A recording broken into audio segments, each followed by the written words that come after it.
If you woke up yesterday, you went to work or school, and maybe you visited a friend, and you went to sleep thinking this is an ordinary day, I'm here to challenge you.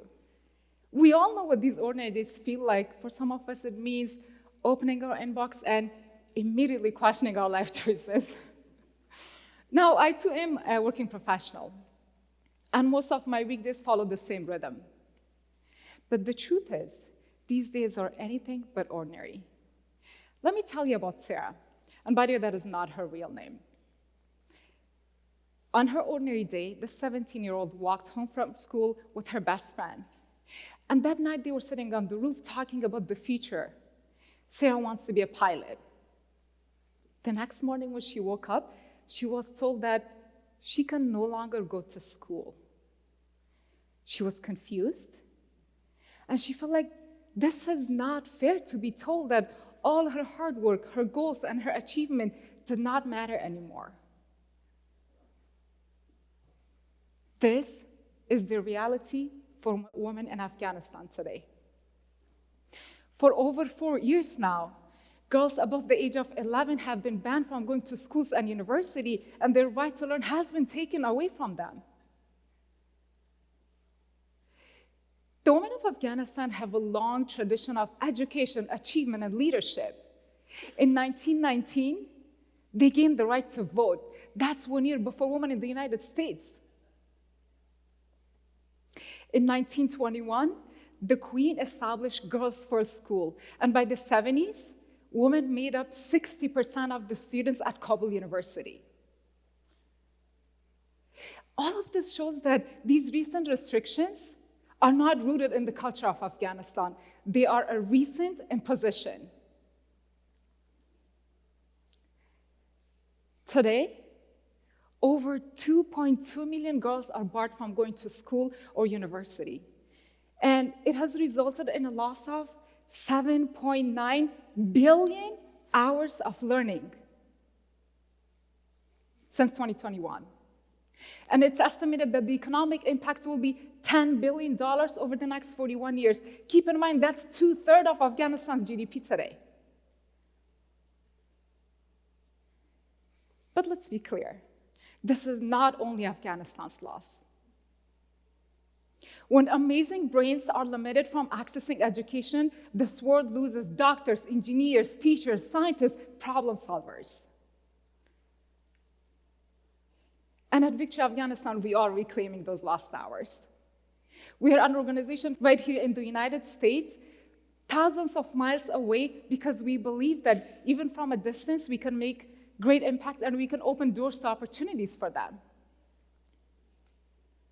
So how do we do that? Let me take you back to the beginning. In 2023, a group of us came together and we recognized this very powerful truth, that even though these girls cannot go to school or university, they can still study at home. And so we realized that we needed to establish an online learning center. We gave ourselves 6 weeks to onboard volunteers to teach, to identify tools and platforms, and to enroll students in classes. And in just over 2.5 years, we have delivered a total of 144,000 hours of learning.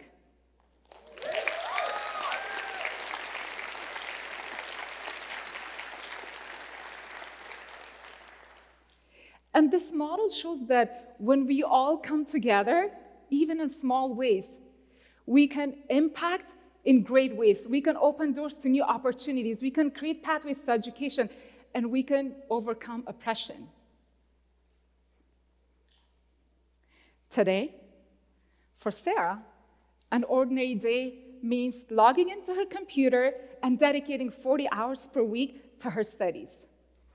She has shifted from becoming a pilot now to studying computer science because her goal of becoming a pilot is no longer achievable.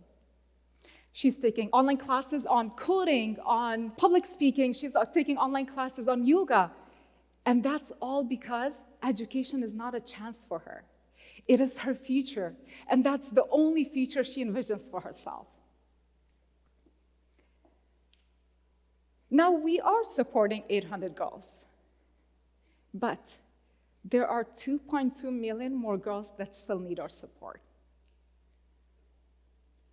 So here's my ask for you today. Become a mentor. Imagine what these girls can gain from your experiences, whether you're a doctor, engineer, or a leader in your field. They could shape their future based on your advices. Be a partner. Envision these girls attending the very universities that we attended and benefiting from the same quality of education, but let's do that at a scale. And lastly, see them as leaders. These women do not need pity.